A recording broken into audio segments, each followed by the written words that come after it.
work. Over the past year, Congress has passed 5 relief bills to get Americans back on their feet.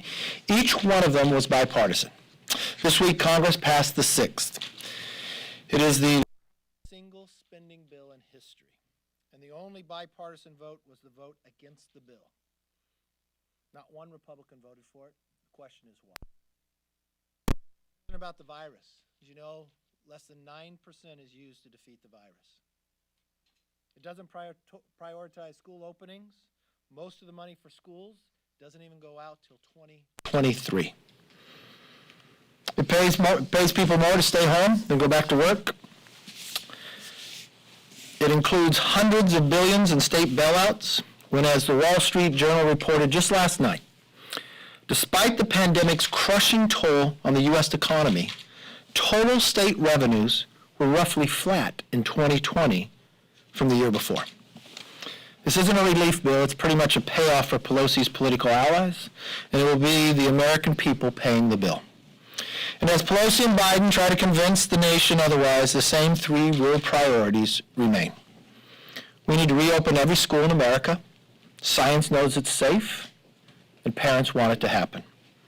We need to get Americans to work, and the vaccine efforts created by Operation Warp Speed, which will administer 2 million vaccines, needs to keep moving forward. Vaccinate the country and restore our way of life. A focus like that would allow the administration to do the right thing, while at the same time doing the other things that it's responsible for, such as securing our border. Many of you know, last week I sent President Biden asking for a meeting to talk about the crisis along the border. I still have not had a response, but even President Biden's own Secretary of State, Blinken, said yesterday, strong borders are fundamental to our nation's security. It's not just in America that knows it's a crisis outside of the White House, even the President of Mexico. He said that people coming to the border see Biden as the migrant president, the encouragement of making it happen. I couldn't agree more. That is why we must address this crisis at the border. It is spiraling out of control and is entirely caused by the actions of this administration. In February alone, there were more than 100,000 migrants encounters, a 7-year high and 173% increase from the same time last year. Let's put that in perspective. In 1 month, 100,000. Those are the ones we encountered, not the ones that got through that people did not see. What does that equate to? Joe Biden's hometown is Scranton, Pennsylvania. 100,000 is a higher population than Scranton in 1 month. Health and Human Services reported they are taking in 321 children a day, up from the weekly average of 203 just a few weeks ago. As I said, last week I sent a letter to talk about the crisis. Haven't heard back. The American people also haven't gotten an update since it's been 50 days since the president has held a press conference. So on Monday, I'm going to the border. I'm taking 12 members with me from the committees of jurisdiction, working on trying to find a solution caused by Biden's action just in a short time frame. And don't take my word for it. The other thing we've been doing prior to going to the border is talking to people down along the border. Russell, who lives in New Mexico, doesn't allow his children to play outside unsupervised anymore because Biden left nearly a mile-long gap in the wall on his property. Just about every one of the houses in his community has been broken into. Not only that, the cattle are getting sick from the stress of hundreds of people crossing by them every day. The cattle wander out through the broken fences to Mexico. Mexican cattle ranchers wander in sometime, bringing the diseases and destroying his livelihood. We spoke to the mayor of Uvalde, Mayor Don McLaughlin, who said the facilities down there are so packed, Border Patrol is left to just release migrants into the middle of the town. All day. Just this Sunday, they had a head-on crash during one of the pursuits. In the last because armed migrants are out. In January, multiple officers were shot at. That's just this community. And a member of the Texas Farm Bureau told us on an acquaintance on his southern Arizona was just forced to move off his ranch because his 6-year-old daughter was missing. They followed tracks south of the ranch until they found her sitting alone barefoot, miles away from their house after Border Patrol tracked down the group. One common theme here is this is not a political issue anymore. It's becoming a national security concern. That's why I sent a letter to work with the president on the crisis he created along the border, just for a meeting. He hasn't even acknowledged the crisis he created, let alone set a time to meet to solve it. With that, let's open it up for questions. Yes, sir. I wonder if House Republican leadership anticipated Marjorie Taylor Greene's motion to adjourn yesterday, and if you have any thoughts on a statement she put out after 40 Republicans voted against it, slamming them as the 40 white flags of the Surrender Caucus and accusing them of working with Democrats to destroy America. We can always think Marjorie's going to do that. They kicked her off all committees. That's the only committee she has. Every member has a right to make the motion. People have disagreements on the strategy and what's best to use. But there's a frustration on the floor, not just with Marjorie, not just with Republicans. I sat with a Democrat today to talk about policies, and she's very frustrated with the wall around the Capitol. You know, a lot of people say, are you going to the border to look at the wall? No, I could look right outside my window. The frustration of taking away the minority's right for a motion to recommit. It's been more than 100 years.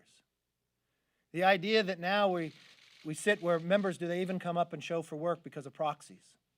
Committee staff and committee work, is it even produced? A schedule that's never kept to, that you think you're going to have a district work period, and the next day they say, no, we're taking that back. Bills that come to the floor that never have a say in your own committee but affect your district. Yeah, there's frustration all around. So, did we expect it? Yeah, I expect others to do the same. Probably on the Democrat side as well. This is probably the poorest run Congress in the history of Congress. It's the least effective Congress in the history of Congress. The only one worse was the Congress before it. Yes, sir. So the COVID relief bill, 75% in most polls. I'm curious your thoughts on that. And what is your estimation, 3/4 of the country missing? Well, I don't know that they've read the bill. I don't know if they know what's in it. I think when they find out that less than 9% of it goes to COVID, but in San Francisco that has a $650 million deficit, the city, 92% of their deficit will be taken care of. And they won't have to wait to 2023 like the schools have to get their money. They'll get their money now. So if you're part of the swamp, it's pretty positive. If you're a federal employee, you'll get $21,000. But if you're in the private sector, that your kids have been out of work, you're not going to get anything. If you're a state employee, they added it up. If you come in here illegally, you're going to have assistance when it comes to your health care. So I think as people read this, they're going to find out no. And I think if there's a correlation to it, I'd go back to, January 28, 2009? There were some same people at the White House that were in that administration that thought a stimulus bill was really going to turn the country around. It had about the exact same approval rating. A month later, it dropped 12 points. By the time November came around, more people thought Elvis was alive than the stimulus created a job. Why? Because they wrote the bill the exact same way. They rewarded their political friends instead of solving a problem. How do you call it a COVID bill when less than 9%? And you make it the single largest? Does it put, every time we've been able to do a bipartisan bill, what has changed? Administration. And now it's going to be singly one way.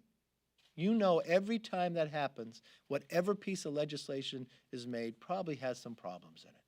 And the only bipartisan vote here was against it.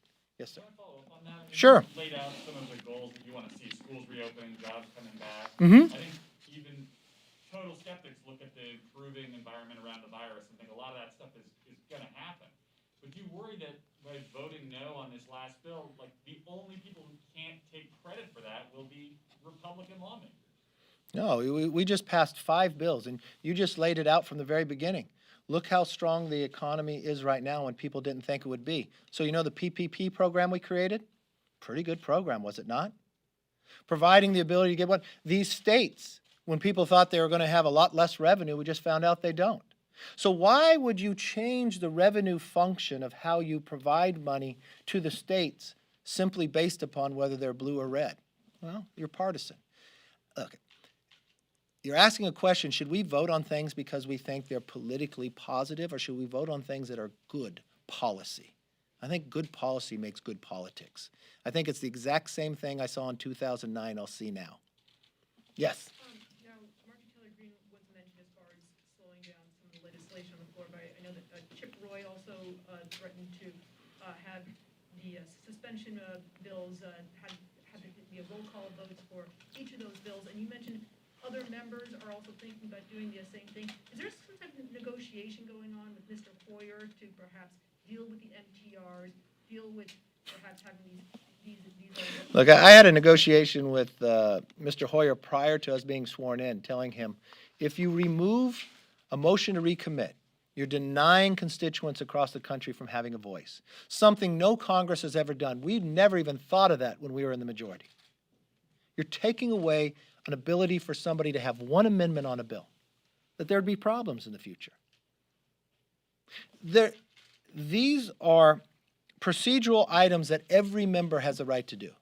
I think you kind of miscalculated what Chip Roy was actually doing. He wanted a roll call vote on one of the bills. I think people thought it was overall. If you followed that night, there was a UC to move one of those bills, the vets bills, through with no objection. So, yeah. Yes. A question on Iran. Many of your members have been trying to pass legislation to restrict the ability of President Biden to re-enter the Iran deal the way it is. Where do you see any of those bills going now that Democrats control the House? Well, I hope they would put policy or people before politics and actually look at it. Do they really want Iran back in exactly as they had it? I don't think the world is safe. I think what's happened in the last administration, the Middle East became more safe.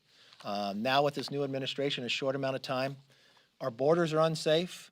Iran is doing naval maneuvers with Moscow, sending missiles into Iraq. Our gasoline price goes up by the day. No one thought it'd be this much pain in such a short amount of time, but that's what happens when you have bad decisions. I'd hopeful that the Democrats would look and join with us and make America stronger and the world safer. Thank you all. Have a good weekend.